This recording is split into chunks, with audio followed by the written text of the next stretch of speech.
नमस्कार, भारत लाइव देख रहे हैं आप। बिहार में 2 सीटों पर उपचुनाव खत्म हो चुके हैं और इस उपचुनाव में 2 मुख्य दलों को ही फायदा हुआ, यानी दोनों दल चुनाव लड़ी। लेकिन तानातानी की स्थिति सभी दलों में है, गठबंधनों में है और ऐसे में एक और सीट पर उपचुनाव होने वाले हैं। कुढ़नी वो सीट है, 5 तारीख को चुनाव होगा। इसका समीकरण हम बता देते हैं और उसके बाद डॉक्टर साहब की तरफ चलेंगे। कुढ़नी की अगर आपको जानकारी दें तो अनिल सैनी वहां से विधायक थे, घोटाले में फंसे और उनकी विधायकी रद्द हुई। राष्ट्रीय जनता दल की सीटिंग सीट है। उसके पहले बात की जाए तो केदार गुप्ता भारतीय जनता पार्टी के विधायक थे और वहां से वो चुनाव लड़े थे।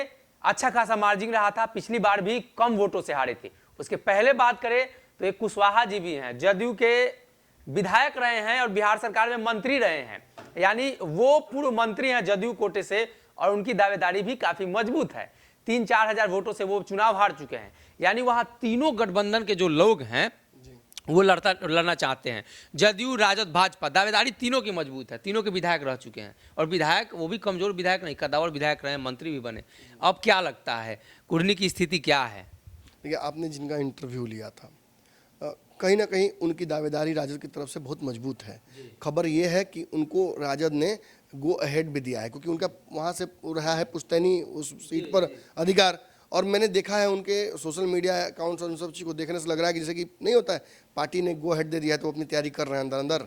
लेकिन बड़ी बात यहाँ ये है कि इस सीट पर जदयू ने दावा कर दिया है।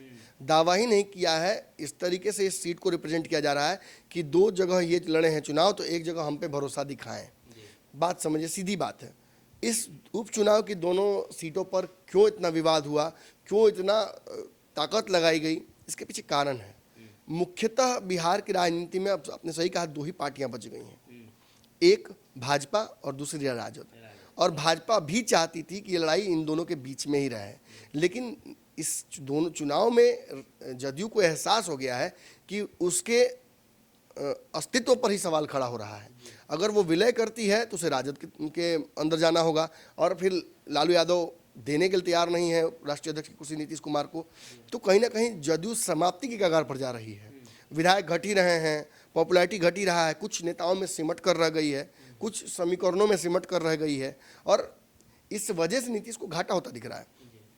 तो नीतीश कुमार ने इसीलिए इस सीट पर दावा करवा दिया है अपने नेताओं के माध्यम से कि कुढ़नी की सीट है, महागठबंधन में ना आएगी। ललन सिंह दौरा किए थे तो जो पूर्व में विधायक रहे हैं, मंत्री रहे हैं, उन्होंने हाथी घोड़ों के साथ ललन सिंह का स्वागत। उपेंद्र कुशवाहा भी उस जगह पर जाने जा रहे हैं, दौरा उनको अभी वहाँ पे है।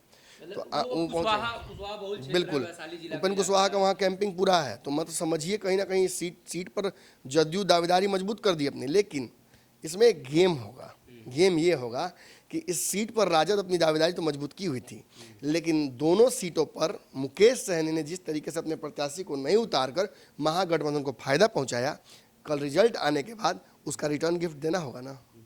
तो कुढ़नी जो सीट है वहाँ पर कुशवाहा के अलावा मलाहों का एक बड़ा जनसंख्या है और इस सीट पर दावा कुढ़नी पर लगातार मुकेश सहनी का शुरू से रहा है और वो प्रत्याशी उतारेंगे वहाँ पे क्योंकि प्रत्याशी उनके पास है वहाँ मजबूत।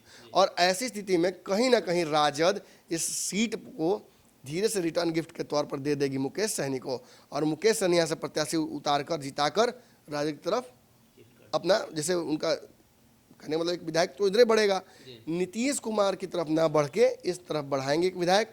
और जो बातें हुई हैं तेजस्वी और मुकेश सहनी में, जो डिस्कशन हुआ है, उस आधार पर मुकेश सहनी की महागठबंधन में एंट्री इसी शर्त पर होगी, इसी तरीके से होगी। 2 जगहों पर उन्होंने चुप्पी साधी तो एक जगह उन्हें रिजल्ट मिलेगा। और कुढ़नी सीट पर जो महागठबंधन की तरफ से वीआईपी का दावा सबसे बड़ा हब हो गया है। वो जो खास बात यह है, इससे जदयू का जो दावा है वो समाप्त हो जाएगा और सीधी लड़ाई कॉन्फ्लिक्ट नहीं होगा। अब कहा जाएगा ठीक है भाई, हाँ अपना ना आप लड़ेंगे ना हम लड़ेंगे, चलिए किसी और को दे देते हैं। तो कहीं ना कहीं कुढ़नी वो सीट है जहां लड़ाई काफ़ी टफ होगी, वहां प्रत्याशियों की भी लाइन लगेगी। और आपको बता दें कि महागठबंधन की तरफ से हो सकता है मुकेश सहनी अपने प्रत्याशी को उतारे और वही लंबे समय से अपने आप को वहां की जनता के सामने नीलाभ कुमार ने रखा है और वहां के पूर्व विधायक साधु शरण शाही के परिवार से आते हैं, उन्होंने भी दावा ठोका है। यानी वहां की जो लड़ाई है वो काफ़ी दिलचस्प होती हुई नजर आ रही है और मजबूती से सभी गठबंधन चुनाव लड़ना चाहेंगे। और ऐसे में देखना यह होगा कि दावेदारी महागठबंधन की तरफ से किनकी होती है, इसलिए कि भाजपा तो स्पष्ट है केदार गुप्ता को उतारेगी, महागठबंधन के लिए बड़ा पेच फंसने वाला है।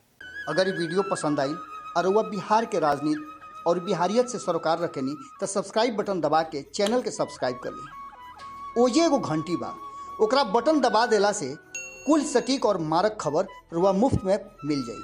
अगर रुआ पत्रकारिता के हमनी के नया प्रयोग में सहयोग कर चाहतानी तो ज्वाइन बटन दबा दी। पेटीएम नंबर नोट कर ली 938681